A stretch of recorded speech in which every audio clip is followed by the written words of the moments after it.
नमस्कार, times of Swaraj में आप सबों का स्वागत है। मैं हूं संतोष और आज हम टाइम्स ऑफ स्वराज में दिखा रहे हैं बीजेपी का सच।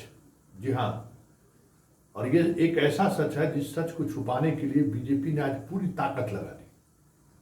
स्वाभाविक है, मंच पर सारे बड़े नेता मौजूद थे बीजेपी के। सुशील मोदी से लेके नंदकिशोर नित्यानंद राय से लेके विजय सिन्हा से लेके तमाम जितने दिग्गज हैं वो दिग्गज मौजूद थे और सामने सारी कुर्सियां खाली थी।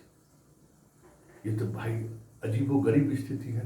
स्वाभाविक तौर पर अगर इस तरीके की बात सामने आए तो लज्जा तो होगी। तो लज्जा ऐसा कि इस खबर को दबाने के लिए पूरी मशीनरी लग गई।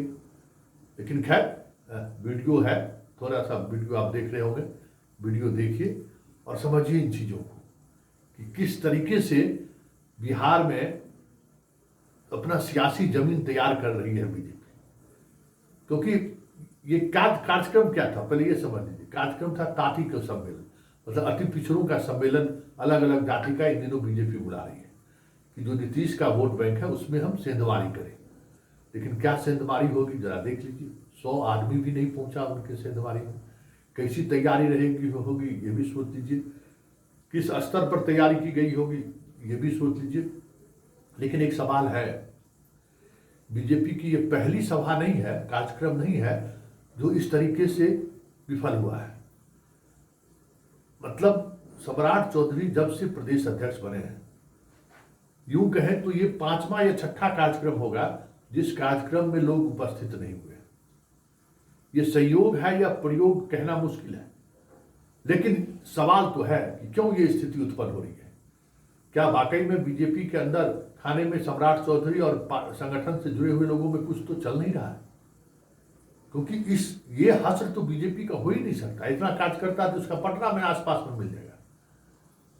तो आखिर ये स्थिति बनी क्यों और कौन लोग हैं जो सम्राट चौधरी के कार्यक्रम को विफल करने में लगे हुए? क्योंकि अमित शाह के कार्यक्रम में भी लोग नहीं जुट रहे हैं। एक वीर कुंवर सिंह की जयंती के मौके पर ये लोग यात्रा निकाल दिए, पैदल चल दिए, तो सैकड़ों में भी संख्या नहीं पूरा था। बड़ी बबेला मचा था। उस समय में भी ये कहा गया था कि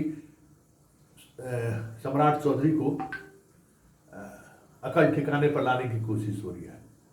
क्या वाकई में जो चीजें चल रही हैं वो यह बताने के लिए काफी है कि बीजेपी के अंदर सब कुछ ठीक ठाक नहीं चल रहा है? क्योंकि जिस अंदाज में नीतीश पर वो हमलावर है सम्राट चौधरी, चर्चा तो ये जरूर ग्रामीण स्तर पर होने लगा है कि बहुत जरूरत से ज्यादा बोलता है सम्राट। इस बार हम 10 दिनों तक ग्रामीण इलाकों में रहे और लोगों से बातचीत हुई थी। भाजपा के लोगों से भी बात हुई और आम लोगों से भी बात हुई। भाजपा के लोग ये कहते थकते नहीं थे कि ये बीजेपी की संस्कृति नहीं है, उनको इस तरीके से नहीं बोलना चाहिए और भाषाई मर्यादा को तो ख्याल रखना चाहिए। वहीं आम लोगों का यही प्रतिक्रिया है कि बड़ बोलापन वाली बात, तो एक सीरियस लेके जरूरत नहीं है, बड़ बोले। ये इमेज भी अब सम्राट चौधरी का गांव गांव में फैल रहा है। तो इससे में स्वाभाविक है कि ये जो संकेत है वो संकेत ये जताने के लिए काफ़ी है कि जो ग्रामीण स्तर पर जो लोगों की सोच बदल रही है बीजेपी और सम्राट चौधरी को लेकर, कहीं उसका असर तो नहीं है। और ऐसा मौका हो तो विपक्ष मतलब सत्ता में जो लोग हैं वो कैसे चुप रह पाएंगे? जरा सुनिए नीरज ने किस अंदाज में इन पर हमला हो रहा है। हाँ, तो 20,000 लोगों के आने का दावा था, 100 की संख्या भी नहीं जुटा पाए।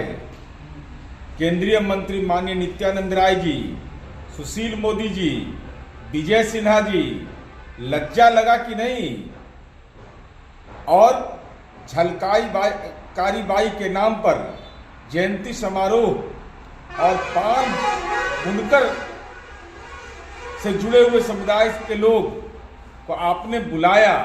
लेकिन आप चूंकि फरेबी लोग हैं, राजनीति के ऐसे फरेबी हैं आप कि आप लोगों ने जो छल किया है, तो आज स्वाभाविक है अपने राजनीतिक औकात का एहसास भारतीय जनता पार्टी को हुआ होगा कि जितने सिक्योरिटी के लोग थे उतने लोग भी उस कार्यक्रम में नहीं आए। तो तकदीर अपना अपना।